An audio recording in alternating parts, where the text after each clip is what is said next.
Singapore میں Merina بے sends کی کنسٹرکشن کے دوران انجینئرز کو ایک ایسا چیلنج فیس کرنا پڑا جو ان کے وہم و گمان میں بھی نہیں تھا۔ بلڈنگ ڈیزائن کے حساب سے اس میں 3 ٹاورز کے اوپر ایک اسکائی پارک بھی بننا تھا، جس کا سائز یو ایس نیوی کے نمٹس ایئر کرافٹ کیریئر سے بھی بڑا ہونا تھا۔ اینڈ اس ٹائم پر جب 3 ٹاورز کے اوپر اسکائی پارک بننے کا وقت آیا تو انجینئرز نے بلڈنگ کے ڈیزائن میں ایک میجر فالٹ پکڑ لیا۔ فالٹ یہ تھا کہ طوفان کی صورت میں تینوں ٹاورز کے ٹاپ والے حصے 200 ملی میٹر تک جھول سکتے ہیں، اور اس کنڈیشن میں اگر اس کے اوپر لاکھوں ٹن وزنی اسکائی پارک بنایا گیا تو اس میں موجود 15 لاکھ لیٹر پانی سے بھرے سوئمنگ پول میں کسی بھی وقت کریک پڑ سکتے ہیں، اور اس کے نتیجے میں جو تباہی ہوگی اس کو امیجن کرنا بھی کافی مشکل ہے۔ ایک طرف اس پروجیکٹ پر سالوں کی محنت اور لاکھوں ڈالر لگ چکے تھے، تو دوسری طرف اسکائی پارک کے آئیڈیا کو اسکپ کرنا بھی پورے اسٹرکچر کی بیوٹی کو داؤ پہ لگانے جیسا تھا۔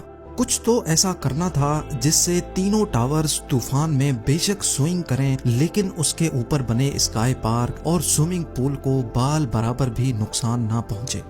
مرینا بے سینڈز کی کنسٹرکشن کے دوران یہ کھڑا ہونے والا ایسا مسئلہ تھا جو پوری کنسٹرکشن اور آرکیٹیکچر ٹیم کو مہنگا پڑ رہا تھا۔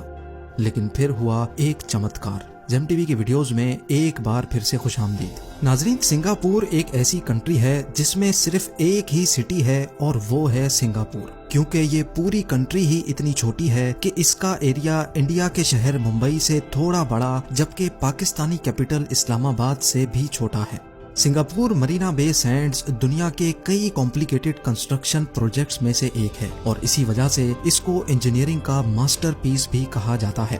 انجینئرز کو صرف ایک بلڈنگ نہیں بلکہ پوری 3 بلڈنگز کھڑی کرنی تھی، ایسی بلڈنگز جس کا ایک حصہ جھکا ہوا ہوگا اور وہ بھی دوسرے حصے کی سپورٹ میں۔ $8 بلین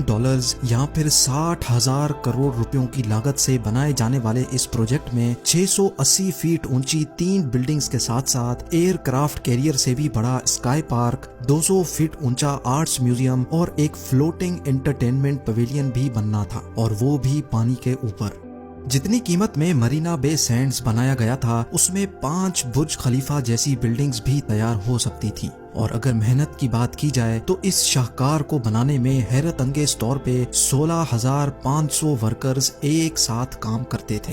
سمندر کے کنارے گیلی مٹی پر فاؤنڈیشن بنانے سے لے کر ایک خاص اینگل پر کروڈ شیپ اسٹرکچر اور اس کے اوپر ایک انوکھا اسکائی پارک بنانے تک، کنسٹرکشن ورکرز اور انجینئرز کو کئی ایسے چیلنجز کا سامنا کرنا پڑا جو نہ صرف ان کی لائف کا پہلا چیلنج تھا، بلکہ آج سے پہلے ایسے چیلنجز کا دنیا